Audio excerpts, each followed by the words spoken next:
All right, guys. So in this module, we've looked through different plans that people have used, and some things and some guidelines that they've put in place when they're designing a project-based learning experience. I wanted to share with you my process and what I've used in the past, what both myself in the classroom and my staff, in order for us to create good project-based learning experiences for our students.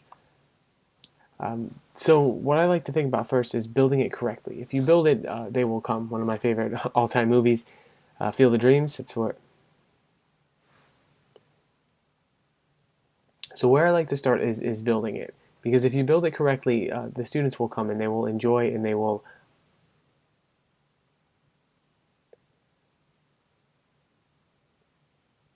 Because as they say, if you build it, they will come, and the students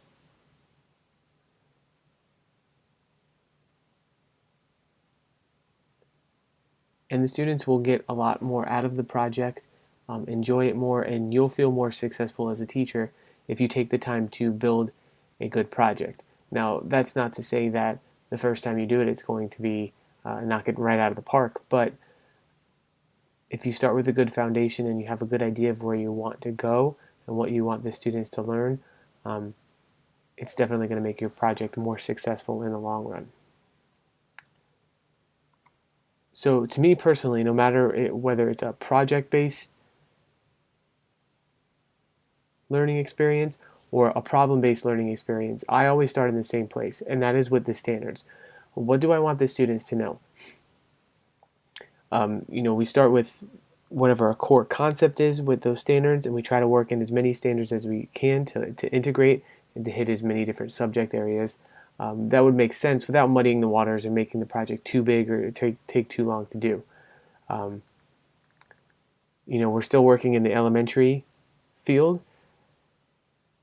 so I know that they're capable of a lot, and I've seen them accomplish a lot of things. But really, in the grand scheme of things, we've never gone into any projects that are going to last more than a quarter, than 9 weeks. So um, we just keep that in mind as we're planning. We try to work in as much as we can, but we don't overdo it and turn it into something that's going to be a year-long project, or something that they're going to lose interest to, that they're going to lose interest in and kind of fizzle out.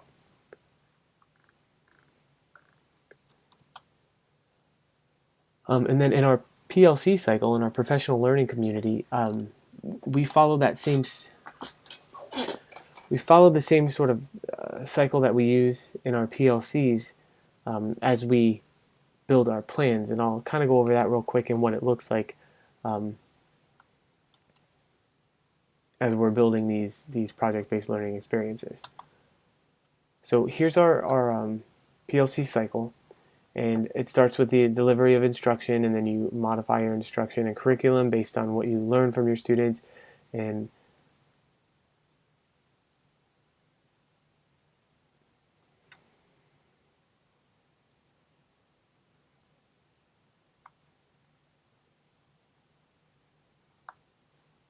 so here's our PLC cycle, our guiding questions that lead us through our PLC process. And really, it's within this cycle that we start brainstorming about or coming up with ideas of what the students will create. So when we're looking at what exactly do we expect all the students to learn, it's where we're coming up with those things. Okay, if this is what they're going to learning, how are we going to get them to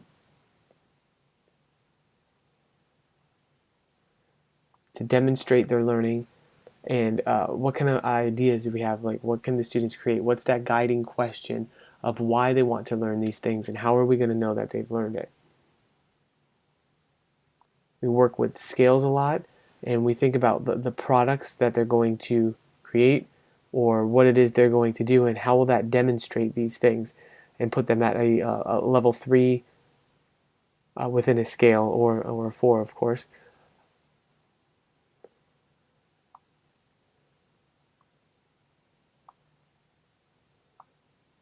So we design those scales, those rubrics, those expectations on the how will we know when they've learned it, and then we go into the how are we going to teach it. What is it that we're going to do? How are we going to lay out this project step by step? What are the guiding questions?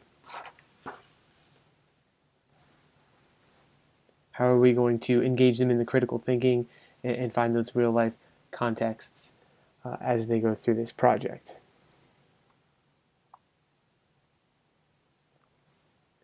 So to reflect a little bit, we start with the standards. We follow that PLC cycle, basically, which is summed up by the what do we want the students to learn, how will they know if they've learned it, and how are we going to teach it. And then we move on to the scales and rubrics and requirements, as I was going over a second ago.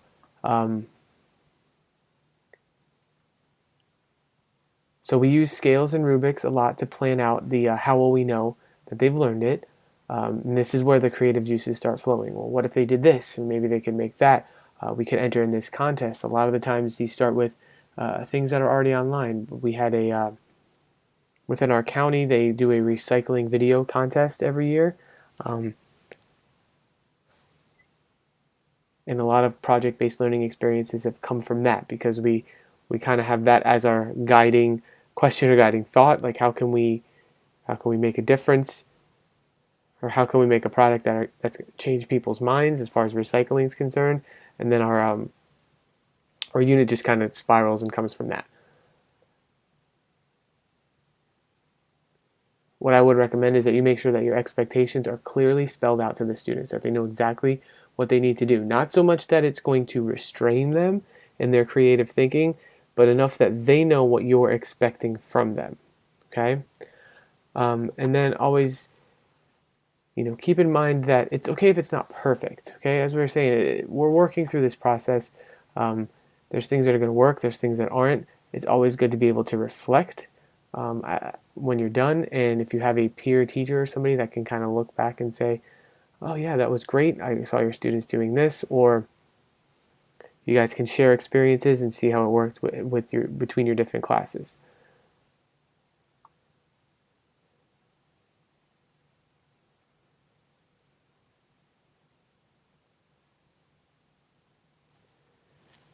And then while I'm working through this process, while I'm planning out these units, there's a few resources that I found particularly useful, so I thought I would point some of them out here in this presentation. First of all, there's a couple good books that I really enjoyed. There's this project-based learning book by William Bender, and this Thinking Through Project-Based Learning by Jane Krause and Susie Boss. You'll see this referenced a lot within these modules.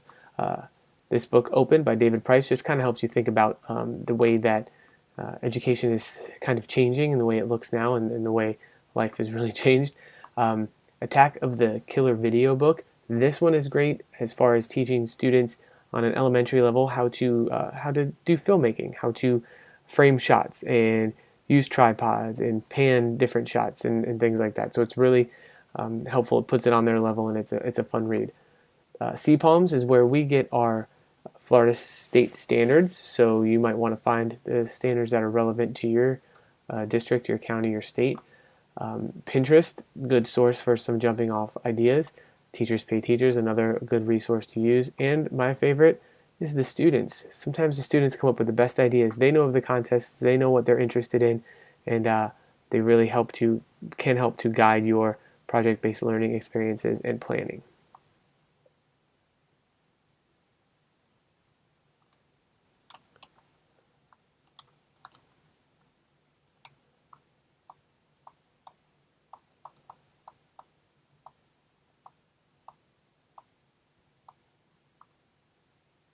So I hope this helped to kind of lay out some of my steps and some of the things that I follow when I'm planning out a PLC, when I'm planning out a project-based learning experience,